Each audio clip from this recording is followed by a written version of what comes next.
19ാമത്തെ വയസ്സിൽ വിവാഹം, പിന്നെ ഒരു ഇൻഡസ്ട്രിയിൽ നിന്ന് ഗ്യാപ്പ് എടുത്തു, വീണ്ടും ഒരു ആയിപ്പോയി. അത് മീൻസ് എന്തുകൊണ്ടായിരിക്കും 17ാമത്തെ നന്നായിട്ട് നിൽക്കുന്ന ഒരു സമയം വിവാഹം കഴിക്കുന്നു, അതും ഭയങ്കര സ്ട്രോങ് ആയിട്ടൊരു ഡിസിഷൻ ആയിരുന്നു, സ്വന്തം ഇഷ്ടത്തിന് കല്യാണം കഴിച്ചു എന്നുള്ളത്. അപ്പം ആ ഡിസിഷൻ എന്തുകൊണ്ടാണ് വീട്ടുകാർ ഒരു 3 ആങ്ങളമാർക്ക് ഒരു പെങ്ങൾ, അത്രയും പാമ്പറിങ് ആയിട്ടുള്ള ഫാമിലി, അപ്പോൾ അവരെയൊക്കെ എതിർത്ത് കല്യാണം കഴിക്കുന്നു, ഏറ്റവും തിളങ്ങി നിൽക്കുന്ന കരിയറിൽ നിന്ന് ബ്രേക്ക് എടുക്കുന്നു. അപ്പം ആ തീരുമാനങ്ങളൊക്കെ ഭയങ്കര സ്ട്രോങ് ആയിരുന്നു. പക്ഷെ അത് പിന്നീട് സക്സസ്സിലേക്ക് എത്താൻ പറ്റാത്ത വരുമ്പോണ്ടൊരു മാനസിക സംഘർഷം ഉണ്ടല്ലോ. എങ്ങനെയായിരുന്നു ഇതിനെയൊക്കെ ഒന്ന് മാനേജ് ചെയ്തതും അതൊക്കെ എങ്ങനെ കവർ ചെയ്തു അതിലേക്ക്?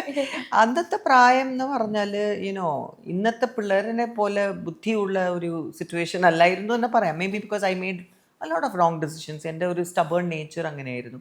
എനിക്കത് വേണമെങ്കിൽ എനിക്കത് വേണം. So I was always stubborn.